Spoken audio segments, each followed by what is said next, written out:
வச்சு பண்ணணுமே எதடா பண்ணுறது என்னடா பண்ணுறது. அதுக்கடுத்து சூர்யா வச்சு ஒரு படம் பண்ணலாம்ட்டு இருக்கோம். அதில் ஒரு நாள் கெஸ்ட் ரோல் பண்ணணும். விஜயகாந்த் சாரை வச்சு யார் கெஸ்ட் ரோல் பண்ணுறது, ஒரு நாள் யார் கெஸ்ட் ரோல் பண்ணி யாரோ பேசுகிறாங்க. நான் இடையில கலைப்புலி தானே சார் இருக்கார், பாலா சார் இருக்கார், விஜயகாந்த் சார் இல்லை ஒரு நாள் எப்படி வருவார், அவர் எப்படி வருவார், யாரெல்லாம் வரமாட்டார், பேசி பார்க்கலாம் சார். அப்புறம் பாலா சார் பேசினார், தானே சார் பேசினார், என்னை அனுப்பிச்சிட்டாங்க. நான் நேராக போகிறேன், அவர் வீட்டுக்கு போகிறேன். போனோன்னே என்னை பார்த்தேன்னு வட ஒரு 10 நிமிஷம் கழிச்சு வா. ஏன்னா என்னை ஒரு நாள் நடிக்க சொல்லி ஒரு டைரக்டர் வந்து கதை சொல்ல வர்றேன். அவள் போகட்டும், நீ வெளியே கொஞ்சம் நான் பேசுகிறேன். இல்லைடா ஒரு நாள் நடிக்க சொல்கிறாரா தானு பாலெல்லாம் பேசினாரா, நீ 10 நிமிஷம் இரு நான் பேசுகிறேங்கிற இல்லைன்னாரு. இல்லை அதுதான் நானுன்னு. இல்லை நீயா இல்லைடா நீ இப்படி சொல்கிற, நான் தான் சொன்னேன்ல உங்களை வச்சு படம் எடுக்கணும்ல. நான் அடிக்க மாட்டேன்டா ஒரு நாள். நான் எப்படி இல்லை நீ அடிச்சேன்னா அத்தனை பேர்த்து நடிக்கணும். நீ அடிக்கலைன்னா எப்படி படம் ஒன்றுப்பா. விசூரியா நானுமா அப்படியா, விசூரியா நடிக்குதா வரேன்டா போடான்ட்டு. ஒரு 10 நாள் கழிச்சு டேட்டு கொடுக்குறாரு. ஃபிலிம் இன்ஸ்டியூட்டுக்கு போகிறேன், அவர் நடிச்சுக்கிட்டு இருக்காரு. சார் என்கிட்ட நான் மேனேஜர் போய் நான் வந்துட்டேன், போய் சொல்லுங்கள் டேரக்டர்லாம் வந்துட்டோம், கேமராமேன் ரத்னவெல்லாம் வந்துட்டோம், உள்ளே போங்கன்னு. உள்ளே போனேன் சார் யூனிட்டே வந்திருக்குன்னு. அவனை பூனை பிடி உன்னை யார் யூனிட்டை கூப்பிட்டு வர சொன்னது? அண்ணே படம் எடுக்க முடியலண்ணே, நீங்கள் சூர்யாவில் மீட் பண்ணுற சீன் எடுக்க முடியல.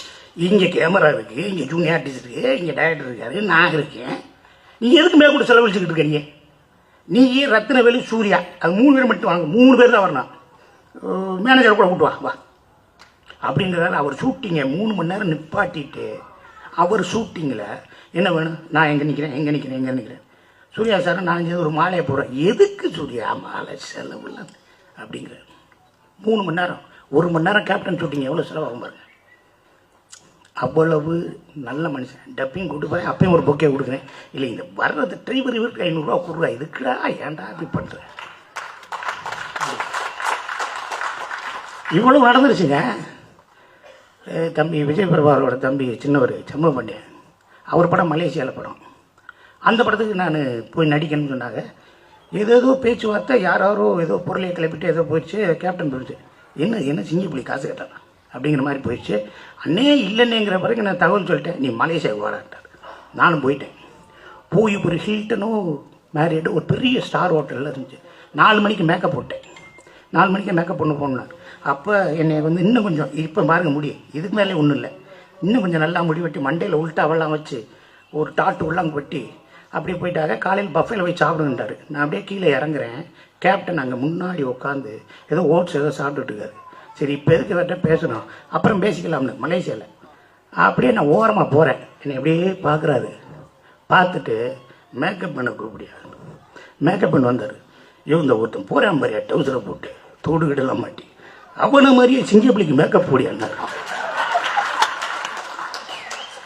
அவர் மேக்கப் மேன் பார்த்துட்டு சார் அவர் தான் சார் சிங்கப்பிள்ளை. ஆமையா நான் நினச்சேன் அவனை கூப்பிடுங்க இவ்வளோ அவனோட நானும் அப்படி தட்டுக்கிட்டெல்லாம் எடுத்துருவேன். என்னடா காலையில் 4 வெண்ணி முட்டையா அப்படின்னாரு. அவனை அப்படின்னு ஏன் என்னை பார்க்காம அங்கிட்டு போகிறேன். இல்லைன்னா அவங்களுக்கு தொந்தரவு இவாடா இவங்க இன்னமும் படம் எடுத்துக்கிட்டு இருக்காங்க, அதை பற்றி நம்ம தனியாக டிஸ்கஸ் பண்ணோம்னாரு. 4 நாள் தாங்க ஷூட்டிங்க, 16 நாள் கூட இருந்தேன். என் கூடயே இருப்பார். அப்படி நடந்து போகும்போது என் தோள்பட்டிலே கை வச்சுருப்பார். ஏன்டா சிங்க அப்படின்னு பேர் வச்சாங்க, நீ ஏன்டா அண்ணனுக்கு இன்னும் கதை பண்ணல, நீ என்னடா செய்கிற, சரி இந்த சீனை எப்படா எடுக்கலாம் அண்ணே, நீங்கள் அந்த ரைஸ் மில் நான் பழைய கதையை கேட்பேன், உன்னை கொன்றுவேன், என்னை பேச வச்சுக்கிட்டே இருக்கார், பேசாமல் இருப்பார். ஆனால் என் கூடவே இருப்பார். அந்த ஒரு நல்ல மனிதர், மிகப்பெரிய மனிதர். நான் பேசிக்கிட்டே இருந்தேன், 10 புத்தகம் எழுதுவேன் எங்கள் அண்ணனை பற்றி.